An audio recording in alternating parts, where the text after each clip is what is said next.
പല രീതിയിൽ വരാം. ചിലവർക്ക് കുഞ്ഞുങ്ങളെ കൊല്ലാൻ വരെയും തോന്നിയിട്ടുണ്ടാവും. അങ്ങനെ ഒരു സിറ്റുവേഷനൊക്കെ കടന്നു പോയിട്ടുണ്ടാവും. കാരണം ഈ അടുത്ത് നമ്മൾ കുറേ ന്യൂസ് അങ്ങനെയൊക്കെ കേട്ടല്ലോ. അപ്പോൾ അങ്ങനത്തെ സിറ്റുവേഷൻ വരെ ഉണ്ടാവും.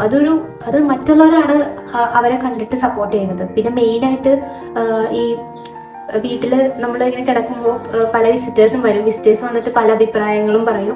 അപ്പോൾ നമുക്ക് അതും ഈ പറഞ്ഞ പോലെ പല ഉപദേശം തരും. നമുക്ക് അതൊന്നും ആ സമയത്ത് കേൾക്കാൻ ഇഷ്ടമുണ്ടാവില്ല. ആ സമയത്ത് വന്നിട്ട് ഇങ്ങനെ പറയുമ്പോൾ നമുക്ക് ആ സമയത്ത് സപ്പോർട്ടാണ് വേണ്ടത്. അതായത് ഓരോരുത്തരുടെ അഭിപ്രായം, മറ്റാൾക്ക് ഇങ്ങനെയായിരുന്നു, മറിച്ചാൾക്ക് ഇങ്ങനെയായിരുന്നു, അങ്ങനെയൊക്കെ പറഞ്ഞ ഓരോ അഭിപ്രായം നമ്മുടെ അടുത്ത് പറയുമ്പോൾ നമുക്കത് സ്വാഭാവികമായിട്ട് ആ സമയത്ത് ഉൾക്കൊള്ളാൻ പറ്റില്ല. നമുക്ക് എപ്പോഴും ആ സമയത്ത് വേണ്ടത് കുറച്ച് പീസ്ഫുൾ ആയിട്ടുള്ള സംഭവമാണ്. കാരണം എന്താ വെച്ചാൽ എനിക്ക് പറയാനുള്ളത്, നമ്മളെപ്പോഴും വീട്ടിൽ ഡെലിവറി ചെയ്ത് കിടക്കണേക്കാൾ നല്ലത് എന്തെങ്കിലും ഇങ്ങനെ ആയുർവേദമായിട്ട് കുറേ ഡെലിവറി കെയർ ഒക്കെ ചെയ്യാനുള്ള സ്ഥലമുണ്ടല്ലോ. ഇപ്പം എന്താ ഈ നീരൊഴിക്കൽ വൈദ്യശാല, അങ്ങനെയൊക്കെ കുറേ സംഭവങ്ങളൊക്കെ ഉണ്ടല്ലോ. അങ്ങനെ എന്തെങ്കിലും സ്ഥലത്ത് പോയിട്ട് ഒരു 40 days ട്രീറ്റ്മെൻറ്റ് എടുത്തിട്ട് അവിടെ വീട്ടിൽ ട്രീറ്റ്മെൻറ്റ് ചെയ്യാനായിരിക്കും എപ്പോഴും നല്ലത്. കാരണം അല്ലെങ്കിൽ നമുക്ക് ഇങ്ങനെ ഓരോരുത്തർ വിസിറ്റ് ചെയ്ത് വരുമ്പോൾ